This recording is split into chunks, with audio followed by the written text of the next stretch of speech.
Okay, I'm back. Wasn't the cleaners. They're running a little late, I guess.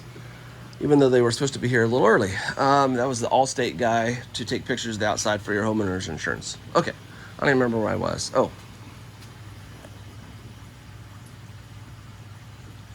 Okay, I think I was, talking about the auto top off. Okay, so the auto top off basically takes that pure water that this makes and fills into here automatically. And automatically, through the float switch up here in that blue tank, tells the pump if it needs to pump water from here to fill up the holding tank, the holding bucket, I should say, up there for the auto top off. This is a really slick system that Paradise Aquatics did.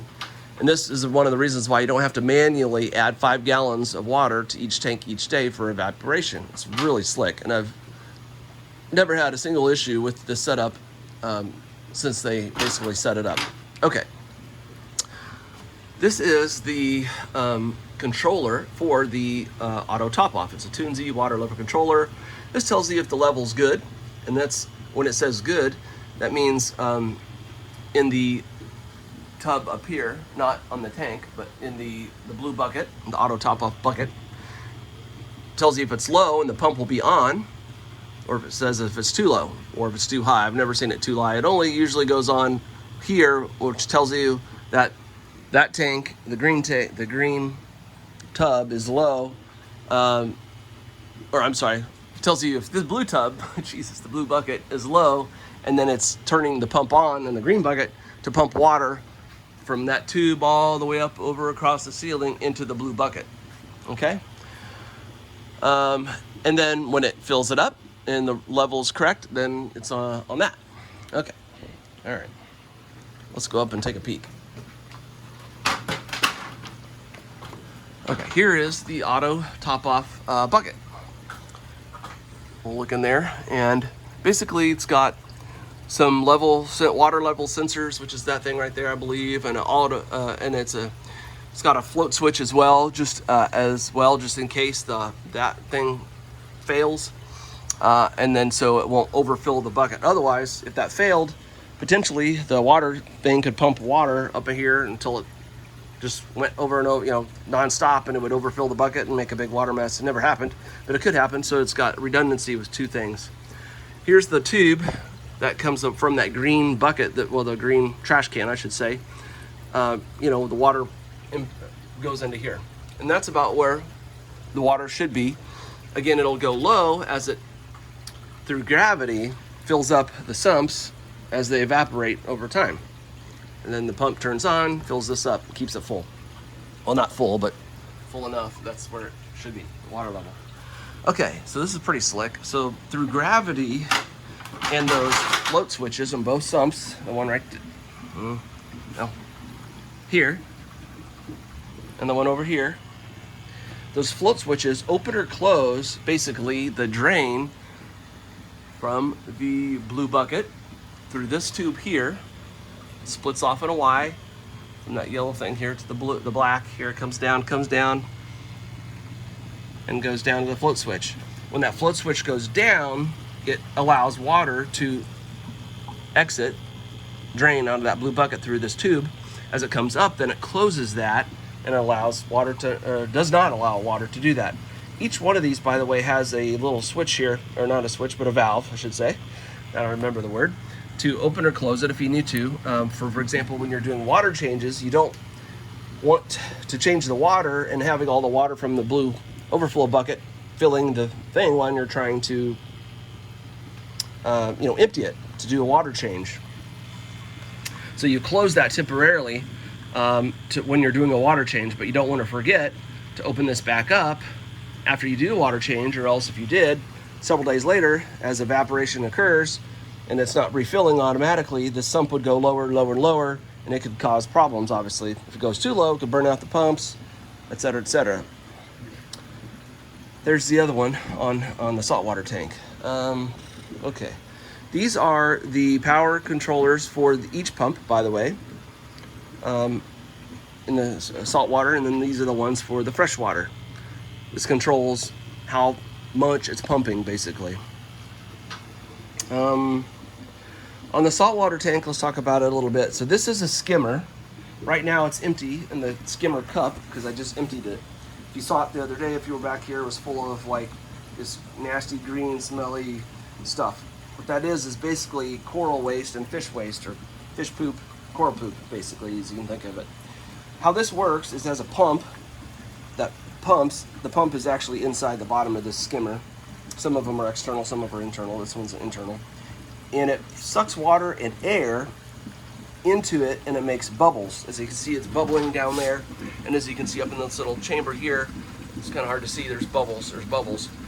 If you have it set just right, the bubbles are getting close to the top, but not overfilling that cup really quickly with wet bubbles. You want it to barely fill up over time, over days, with what we call dry skim or dry bubbles. So you want those bubbles not to be filling that really quickly. You want it to fill it slowly over time. And what that does is it removes a lot of protein out of the water and fish waste to make the water more pure and more clean for the fish and the corals. And it less work for the filters to do as the water. Oh, speaking of filters. Okay, so each tank has 2 overflow filters or drain pipes that go into the filters here. I just changed both of them on both tanks. That's why it's not splashing and making a lot of noise back here. As those filters kind of get clogged over time, you know, depending on how dirty the water is and how much you've stirred it up. On the freshwater tank, it usually can happen in a few days. On the saltwater tank, it's usually a couple weeks. As those get clogged and basically time to change, the water will then overflow towards the front of the filters. And when that happens, it means, again, that the filter needs to be swapped out. Let's talk about that real quick. These filters in this bucket are dirty. Again, I just changed the filters on both tanks, so I've rinsed them out and they're hanging on the side of the sink here for you. And the freshwater tank, because it has dirt, actual dirt and mud, special dirt and mud, expensive dirt and mud, to grow the plants well, it basically stains the filters really dark brown. The saltwater tank ones are still dirty, but you can tell there's a color difference, and that's how you can tell them apart before and after you wash them in the washing machine, and we'll talk about that in a second. So what I do is when I swap them out, I put in the new ones. In the freshwater tank, I usually add polyfill into each filter, and that basically makes the filters last a little longer before you have to change them out, because it collects a lot of that mud and dirt and debris first without it clogging the actual filter material on the actual filter. And basically makes it last longer between changes. Okay, once you take those out, you basically slide them out of there. There's little PVC pipes stuck into the bottom of each one of these, and if you don't do that, then the water comes out directly from those things and it splashes and makes a lot of noise. If you don't want a lot of noise back here and you want it more quieter, then you just plug in, you push in those PVC pipes to the bottom of there, but you have to put them in the filter first before you slide it in, and then you kind of wedge it up in there and stick it up in the hole, and then the water goes all the way down below the water level before exits, and it won't make a bunch of splashy noise. It's a lot quieter back here. Anyway, so once you take the filters out, you're going to put them in this black bucket over here, and you're going to turn them inside out like they are here. And then you're going to basically rinse them out in the sink and try to clean them up as much as possible by using the sprayer and just kind of spray them, hose them down, get all the mud and dirt and crap out of there as much as you can. Then you're going to take these and put them in a dirty 5-gallon bucket. This one's pretty much full. I probably need to get another one, or you probably need to get another one. These are the clean buckets. These are the clean freshwater tank ones. As you can see, they're stained a little bit brown, but they've been cleaned in Clorox in a washing machine, so they're cleaner than those, obviously, right?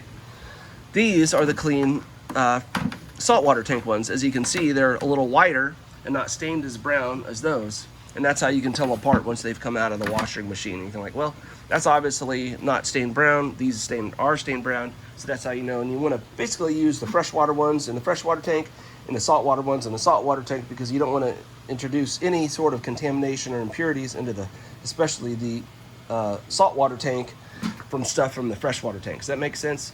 I.e., even though these are clean, they'll still probably have a little bit of contamination in them, and you don't want to put that in the tank of the saltwater tank because it could be harmful for the corals. So you want to basically keep that for the freshwater tanks and this for the saltwater tanks. Okay, so there's about 4 clean ones in the saltwater bucket. There's, I don't know, 5 or 6 in the freshwater bucket, and then this one is full of dirty ones that need to be washed. As you can see, they're inside out, which is good because it makes it easier to clean in the dishwasher. Not the dishwasher, the clothes washer, sorry. Okay, so when it's time to wash those in the clothes washer, say you've used all, oh, here's two brand new filters, by the way, if you need them. Anyway, when it's time to wash those, what I'd recommend is basically waiting until you're, don't have any more clean ones, and your last clean ones are being, you've used your last clean ones on your filter changes. And what you're going to do is you're going to take your buckets with your dirty filters, you're going to take them up to your washing machine, preferably a bucket loader, not a front loader, but if that's all you have, that's all you have. But we had one of each, and so I used the bucket loader, top loader washing machine, because I think it just was easier on the filters because they've got a plastic ring on them and it could destroy them, I think, if they're constantly, getting banged around in a front loader. Anyway, you're going to put them in there, and it's fine to mix them too at that time. And then you're going to put like a cup or 2 of Clorox bleach, and you're going to wash it on the highest heat setting on your clothes washer. I'd recommend doing that twice. Then, oh, by the way, no soap. Don't use any soap. Soap is bad for fish and corals. So you don't want to ever use laundry soap when you're washing these, okay? So it's water and Clorox bleach only. Clorox bleach is bad, as you can imagine, for fish and for corals. So what you want to do after you do 2 cycles of hot water and Clorox, 1 cup or 2 of Clorox bleach in the thing, is that you're going to want to run it twice just with water only. Again, no soap and without Clorox, obviously, just to basically rinse and clean all the Clorox residue, out of there. So basically, you're going to run your clothes washer 4 times every time you wash the filters. But that's what I'd recommend. That way, they're as clean as possible. Because as you can see, they get pretty clean doing that, and that way you can reuse them because they're very expensive. If you literally only used them 1 time, so it's not feasible. You could go through hundreds of dollars of filters. That'd be stupid. Let's see what else. Should have been more organized on this thing. On my video, had a little script or something written out. I think we've covered. Oh, we haven't talked about the CO2 tanks. Okay. For the freshwater tank, it doesn't have a skimmer. The skimmer is really for reef tanks. But something the freshwater tank has that the saltwater tank has is the CO2 injection.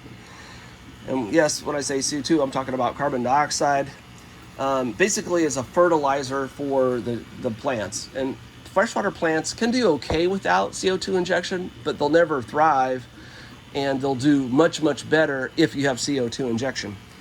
As you'll find out on the forums and online, when you do CO2 injection, that makes it a, quote, high-tech tank versus a, quote, low-tech tank. That's what they're talking about when they talk about low-tech versus high-tech tanks. High-tech's CO2 injection, low-tank, no. Okay, so as you can see here, I think these are 20-pounders, if I remember, or something like that, CO2 tanks. This is called a carbon doser thing, and it attaches there, by this little guy here. I'm going to leave the wrench here to do it, to take it on and off for when you have to change out the tanks, because they last for 2 to 4 months, depending on how much CO2 you're injecting in there. There's 2 pressure gauges. One is the pressure of the tank. When they're new, it's usually going to be right around 800 psi on the tank pressure. These are actually filled with CO2 liquid. As it gets emptier and emptier, then the liquid dissipates, and then and you'll notice that the full ones are really heavy, and when they're empty, they're pretty light. This tells you the pressure that you're injecting, because this thing here reduces the pressure from the tank of 800 psi. Now you're releasing it. Right now it shows a little higher than 15. It's like at, sorry, there's glare. It's like at 17, but when it turns on and it starts, because it's off right now because it's not blinking and it's not time to do it. When it's on, this light's gonna blink, and then this is gonna basically go down to around 15, but where you have it set is set by this for how much CO2 you're putting in. And I found 15 psi is fine, and having this maxed out at the fastest seconds per bubble, so it's actually counterintuitive. You have it on 0.1 as opposed to 10. 0.1 is faster, more CO2 injection than 10 because it's seconds per bubble. So 0.1 second per bubble versus 10 seconds per bubble. So anyway, that CO2 gas, because as it comes out of here, it's not liquid, it's gas, comes through this tube, through a one-way valve, through a little thing here. If you fill with water, I don't really do it anymore because it's really doesn't matter, but if you want to, you unscrew this, fill this water, and you screw it back on, and then you'll see bubbles come through here. Over time, this dries out because, you know, as you can imagine, the air coming through there dries, you know, absorbs some of the moisture, it empties out. But that'll show you that, you know, there's CO2 actually coming through here, and because you'll verify it with the bubbles. Anyway, it comes through here, and then it goes into the CO2 reactor. The CO2 reactor basically mixes the CO2 and water so it dissolves fully. Because if you just bubbled it into the tank through the, you know, if you stuck that tube out of here into the tank, it's just going to bubble out and it's not going to absorb it in the water, and you're just wasting CO2 and you're wasting time and money, and it's not doing what it needs to do. You want it dissolved into the water fully, and there's different ways to do it. And this way is what's called a CO2 reactor. So this gizmo hooks up to one of these return pumps. Some of the water is actually diverted through here before it goes to the tank, and pumps through here, and it basically recirculates that water in here before it goes up to the tank. And it injects the CO2 here, so the bobble, if this was clear, it used to be clear, but now it's kind of algaed in there and you can't see it. But before it did that, this was clear, and you could see the basically CO2 bubbles and the water counter mixing, because the water is going down, the bubbles are coming up, and it dissolves that CO2 before it puts that water back into the tank. So that CO2 should be completely dissolved basically when it goes into the tank, which is what you want. Let's see here. There's so much. You guys are probably going to need help. Feel free to reach out anytime, and I'll try to explain. And I don't mind coming over here and kind of walking you through stuff, helping you with first few water changes, helping you just do general stuff, especially on the freshwater tank, because Paradise Aquatics, I think I don't remember if I said that or not, they don't deal with freshwater tanks as like how to like take care of the plants and the fish. Really, that's not their thing. But if there's like a pump issue or a, you know, something like that, they'll help you certainly with the tank, but they just don't know how to take care of the other stuff. So again, I'm happy to help you at any time.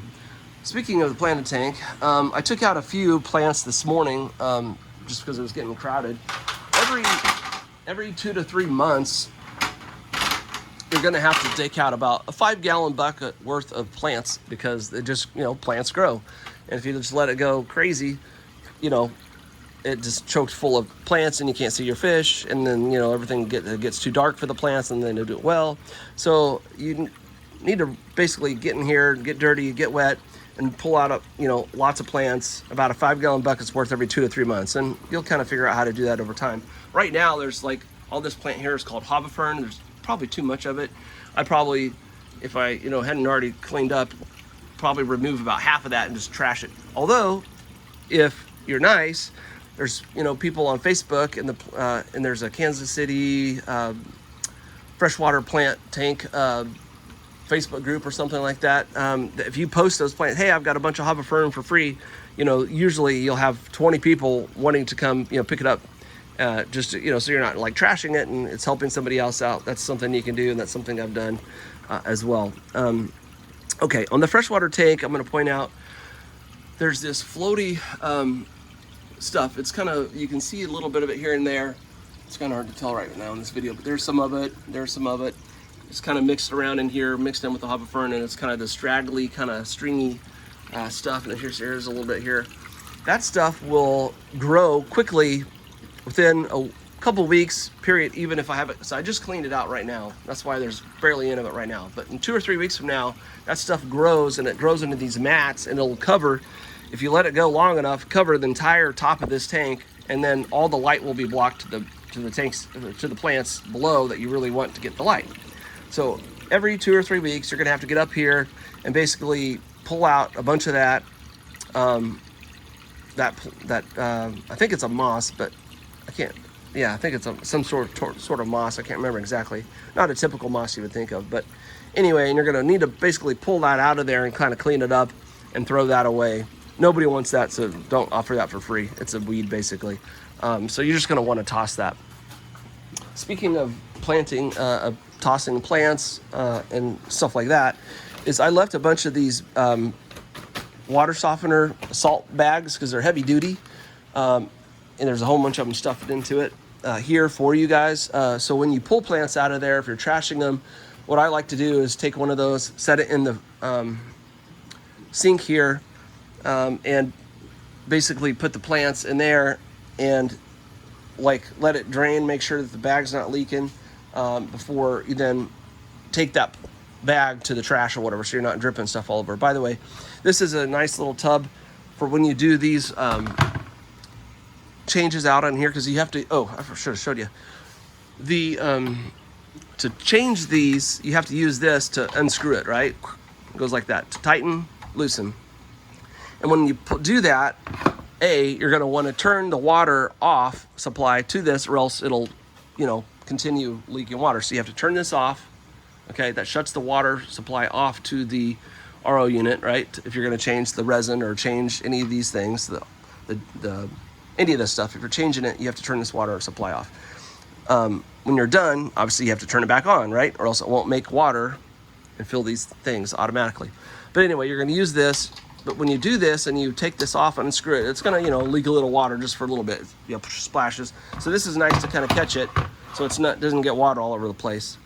And then you can, of course, empty it. And then when you bring it back, anyway, this is nice also to like set over here, like right here, or somewhere on the thing, or up on the top of the tank as you're pulling plants out, or if you're doing it from the front, having it over there and put the plants in here, and then, you put it in the trash or get rid of it for free or whatever. And then, of course, empty it out and set it there. If and when you ever change the chloramine monster filter, it has a bigger one of these guys than this one. As you can see, it's bigger. It's huge, right? This one's big.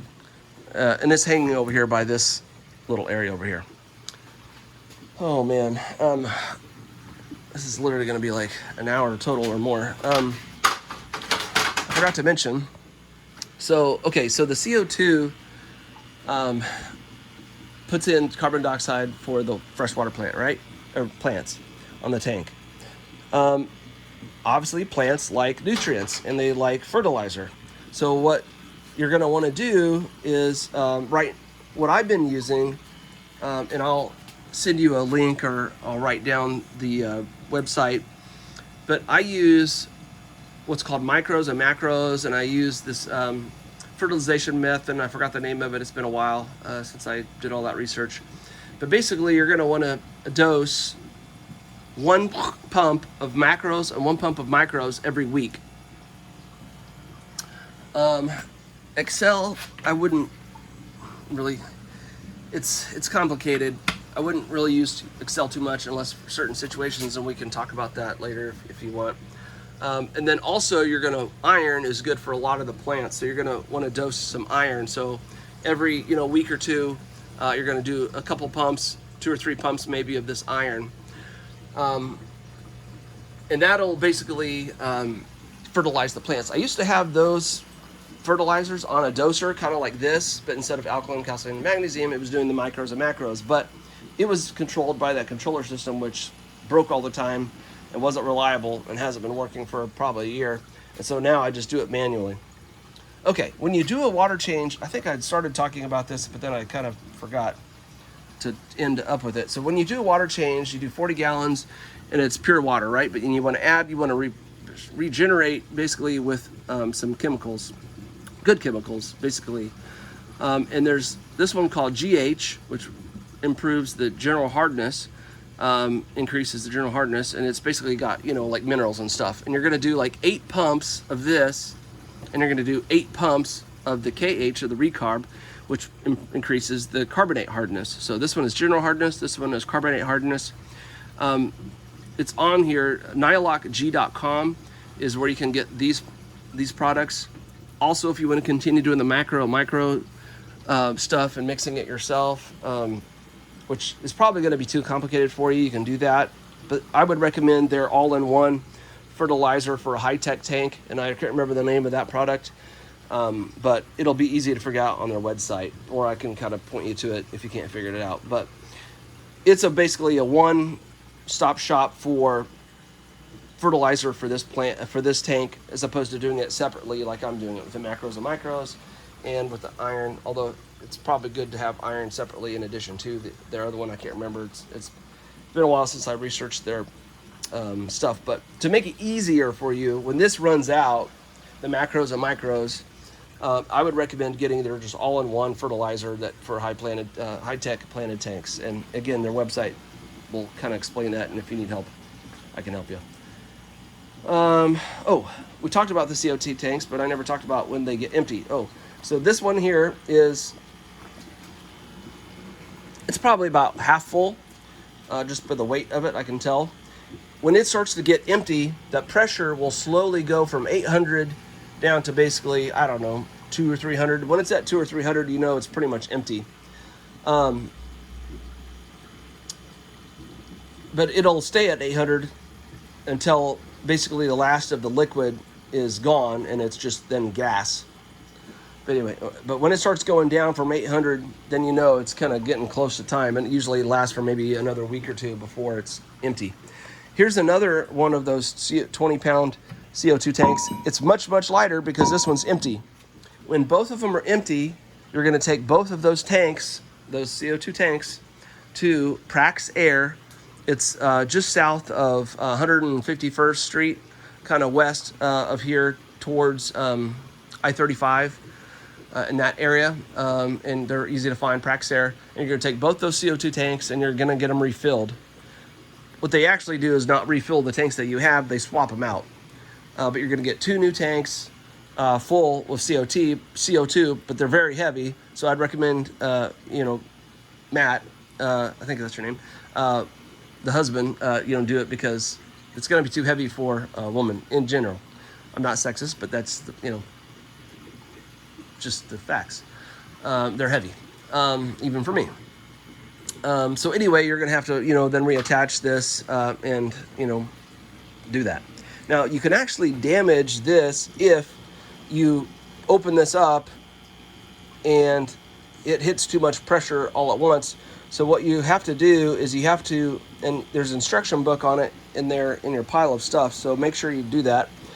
You want to actually turn this so the pressure is low on there, I think, if I remember, or else it gets and you can damage it. I can't remember the specifics because I just kind of know how to do it, and I can show you how to do it.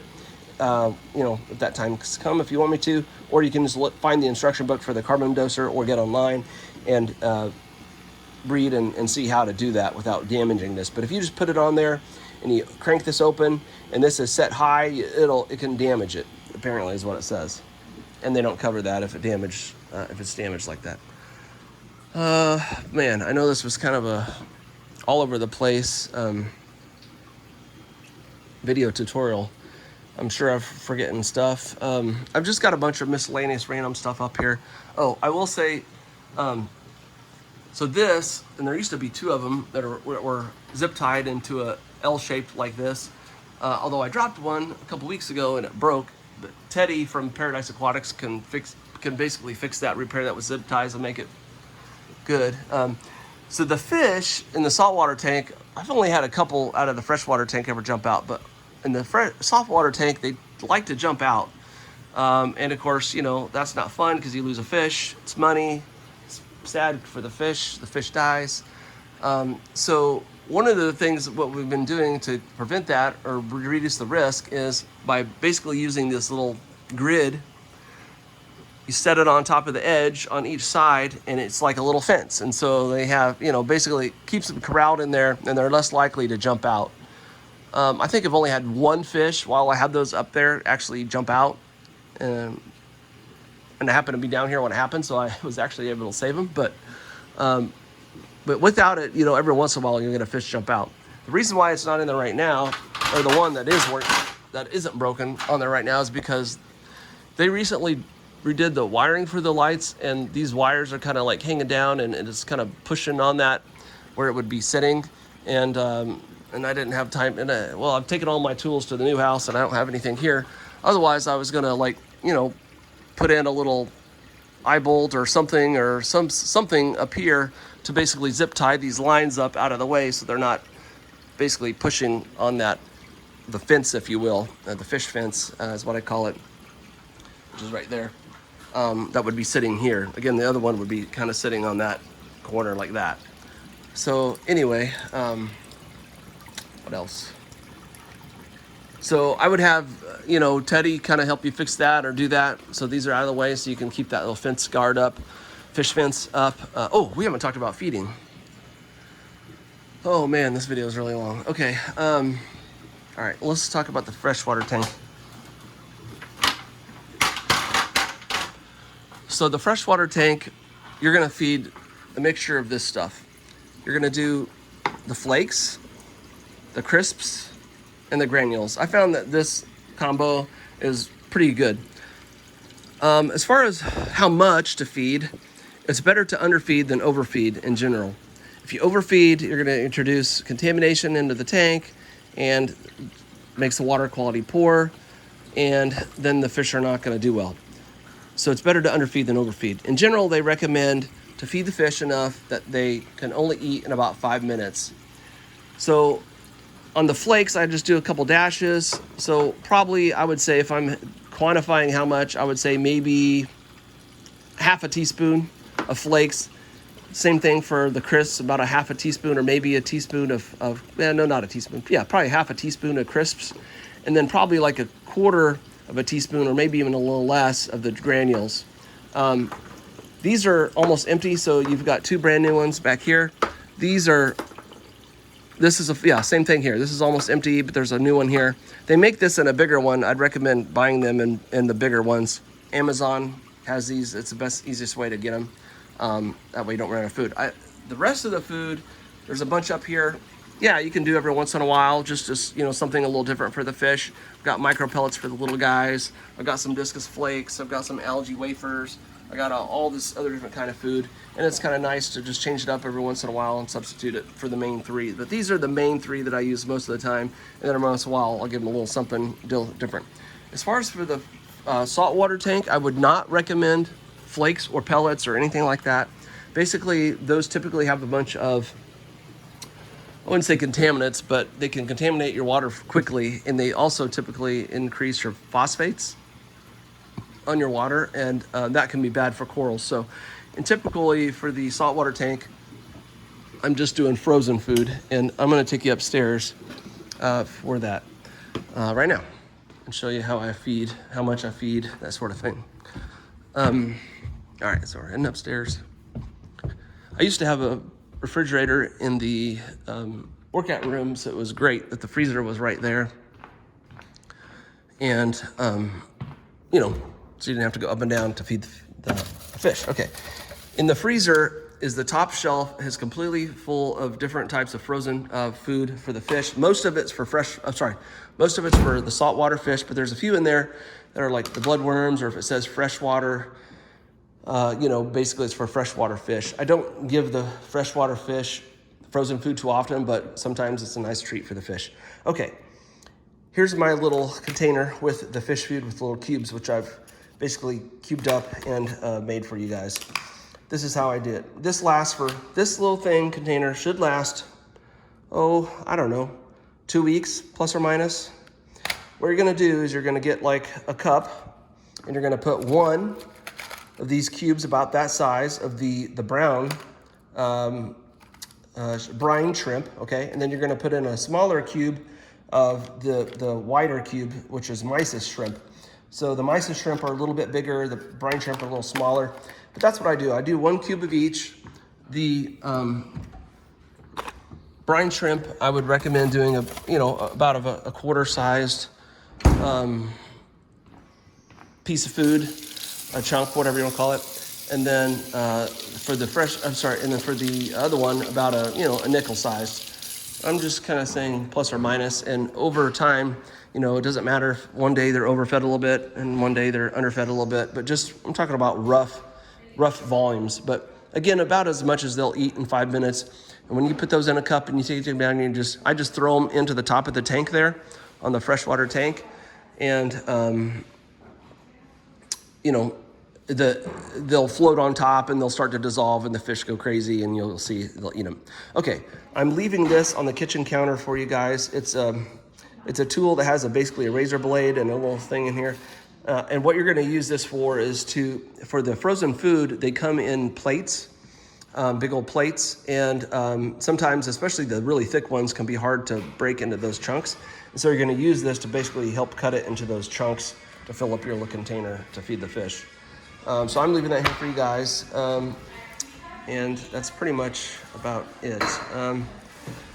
I know those were 2 long videos. If you have any questions, feel free to contact me and I can try to talk you over the phone, or I can try to email you, or text you, questions or answers to questions. And again, I'm also happy to come out here and talk to you in person how to basically do stuff and take care of it, because I would hate to see the stuff all die if you guys don't know how to take care of it. And so I want to help you do that. Plus I want to make it more enjoyable for you, and keep it enjoyable is going to keep it nice looking for you, and you'll enjoy it more than if it everything dies and it goes to pot. So again, I'm happy to help you at any time, basically to walk through that stuff and help you. So hope you enjoy the tanks. I've really enjoyed it for the last 4.5 years. And that ends this second video.